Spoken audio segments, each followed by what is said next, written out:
maalmihii u dambeeyey waxaa is soo tarayey hadalhaynta ku saabsan caafimaadka hogaamiyihii kuuriyada waqooyi Kim Jong Un oo muddo xanuunsanayay. warbaahinta Mareykanka qaarkeedna haatan shaki gelisay inuu nool yahay iyo in kale. barnaamijkeena xogta dahsoona waxaynu daaha kaga qaadaynaa macluumaadka laga helayo xaaladda hogaamiyahaasi iyo cidda haatan sii haysa hawshiisi fulineed. ku soo dhowaada barnaamijka. allahayow cadiimow casiisow jabbaarow rabbigii candhuuftiiyo cadyar naga abuurow kaan caabudnaayeen ciidda ugu sujuudnow caam ahaan adduunkii cudur baa haleelo cududda iyo xooggii hub caddaanu haysto laysaga cabsiiyiyo culimmadii aqoontiiyo colkii saynisyahankii cilmi baadhayaashii xag kastaba u cararo weli way cakirantee cadaab iyo jannaalow ciirdaroorshihiiyow carradoo mid dhimatee dibisoo cagaarshow carruur koryihiiyow risa cayimihiiyow cidduu raba u buuxshow calaacalaha taagnay caafimaad sareecana nagu caymi eebbow.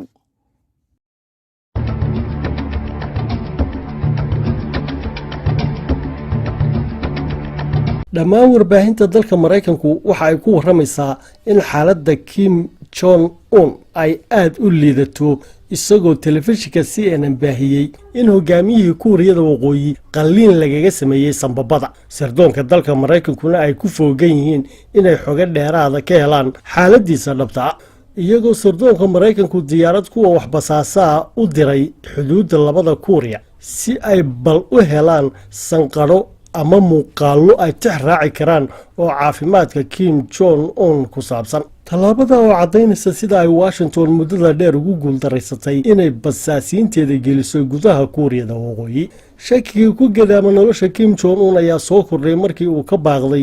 markiisii ugu horreysay booqashadii xabaashii awowgii Kim Il Sung oo ahaa aasaasihii kuuriyada waqooyi iyo madaxweynaheedii horreeyey. dadka ka faallado siyaasadda gobolkaasi ay ku taallo Kuuriya waxay aaminsan yihiin in Kim Jong Un uu xanuunsan yahay, xanuunkiisuna uu u iman karo sida uu aadamaha kaleba ugu yimaado ee ay u xanuunsadaan, weliba xilligan oo cudur faafayaana uu caalamka ku jiro. laakiin ay halkaa yihiin sababo keeni kara inuu dhanka sanbabada ka bukoodo, sida sigaarka uu aadka u cabo, miisaankiisa oo aad u culus, iyo isagoo shaqeeya muddo 16 saacadooda maalin walba. maadaama uu waajahayo mu'aamarada bannaanka ah oo aad uga digtoon yahay dalal ay ka mid yihiin Mareykanka, Jabaan iyo xitaa Kuuriyada Koonfureed. sidoo kalena gudaha dowladdiisa military uu damac kaga iman karo. waxaana iskaba adag in macluumaad xaqiiqo ah laga helo gudaha kuuriyada waqooyi amaba xaaladda caafimaad ee Kim Jong Un, maadaama aan dal shisheeyana loo soo qaadaynin si loogu daweeyo oo uu ku qanacsan yihiin cisbitaaladooda dalkooda. cid kale oo shisheeyana aanu isku aaminaynba. Kim Jong Un oo 60 jira waxaa loo arkaa inuu yahay hogaamiyaha keliya ee ay u taag waayeen dowladda Mareykanka iyo xulafadeeda reer Yurub, waxaana uu dalkiisa u dhisay quwad ciidan oo uu ku qalabaysan yahay saanada nukliyeerka iyo gantaalaha balaastikada ee qaaradaha isaga guusha. waxaana u suuragalay inay duqeeyaan ciidda dalka Mareykanka iyo weliba saldhigyada Mareykanku ku leeyahay inta badan caalamka, sida gobolka bariga fog, koonfur bari Aasiya, qaaradda Yurub iyo gobolka bariga dhexaba. waxaana uu diiday inuu ka tanaasulo saanadiisa ilaa ay Mareykanka iyo golaha amniga ee qaramada midoobay marka hore qaadayaan cunqabataynta kala duwan ee kuuriyada waqooyi la saaray, isagoo 3 jeer la kulmay madaxweyne Donald Trump. 3daa jeer oo kala ahaa kulankii Singapore ee 2018, kii Hanoi ee 2019 iyo kii xuduudda labada Kuuriya ee isla sanadkaasi. dhammaan kulamadana waxa uu Kim Jong Un mar walba hordhigaya Trump shuruudaha in si looga wada hadlo hubkiisa nukliyeerka iyo gantaalihiisa radada dheer marka hore si dhammaystiran loo qaado cunaqabataynta saaran dalkiisa, taasoo ay Trump iyo kalkaaliyayaashiisa siyaasaduna ku dhiiran waayeen.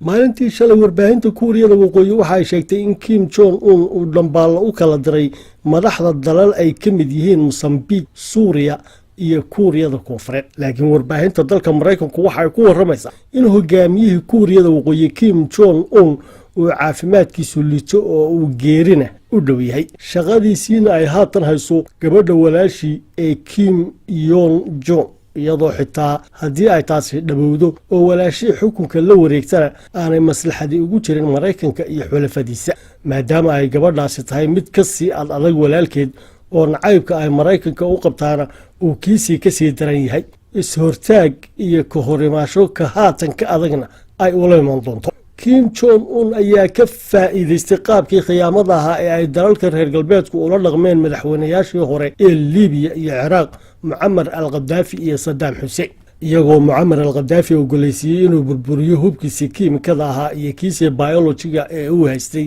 dabeetana markii ay ogaadeen inuu ka dhabeeyey oo ka takhallusay hubkiisii ay ku soo duuleen oo isagiina dileen dalkiisiina baabi'iyeen oo ilaa maantana uu dagaal sukaya ka socdo si taa la mid ahna duulaankii ay sadaam xuseen kaga xoreeyeen kuweyt ka bacdi ay cunaqabatayn saareen markii uu ku jilcay milatari ahaan iyo dhaqaale ahaanba ay waddamada reer galbeedka ee maraykanku horkacayay u soo jeediyeen sadaam xuseen in haddii uu oggolaado baadhayaasha qaramada midoobay inay xaqiijiyaan inaanu haysan hub kiimikala ay u oggolaan doonaan in ciraaq ku soo noqoto xaaladeedii caadiga ahayd oo ay wada noolaansho iyaga dhex maraana diyaaru leeyihiin taasoo uu rumaystay sadaam xuseen oo u oggolaaday baadhayaashii qaramada midoobey inay baadhaan xeryihii ciidamadiisa iyo xarumihiisii cilmi baadhiseed markii ay xaqiiqsadeen inaanu wax huba haysanna ay marmarsiyo kale u samaysteen oo ku eedeeyeen inuu shabakadda alqaacida xidhiir la leeyahay dabeetana ay duulaan ku soo qaadeen oo dowladdiisiina dumiyeen isagiina dileen dalkiisii iyo dadweynihiisiina qabsadeen waxaana la aaminsan yahay in wixii ka dambeeyey duulaankii maraykanka iyo xulafadiisa ku qaadeen ciraaq sanadkii 2003 in dalkaa lagu dilay ilaa 1 milyan oo qof ilaa maantana aanu dalkii ciraaq iyo dowladnimadiisii midna dib u soo noqonin khiyaamooyinkii nooca ahaa ee dhacayna waxay sabab u noqdeen in xukuumadda iiraan ay si taxadar lagu gasho heshiiskii ay la gashay waddamada lixda ah ee shanta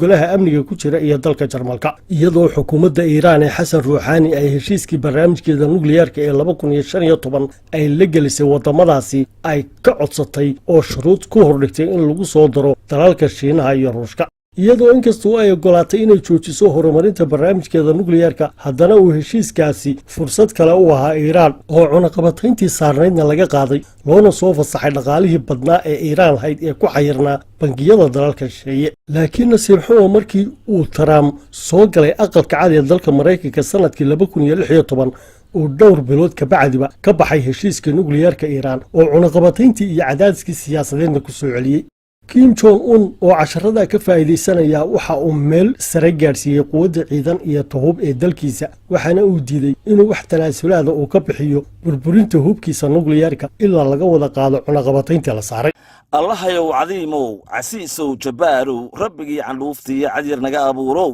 kaan caabudnaayeen ciidda ugu sujuudnow caam ahaan adduunkii cudur baa haleeloo cududda iyo xooggii hub caddaanu haysto laysaga cabsiiyiyo culimmadii aqoontiiyo colkii saynisyahankii cilmi baadhayaashii xag kastaba u cararoo weli way cakirantee cadaab iyo jannaalow ciirdarroorsihiiyow carradoo mid dhimatee dibisoo cagaarshow carruur koryihiiyow risac cayimihiiyow cidduu raba u buuxshow calaacalaha taagnay caafimaad sareecana nagu caymi eebbow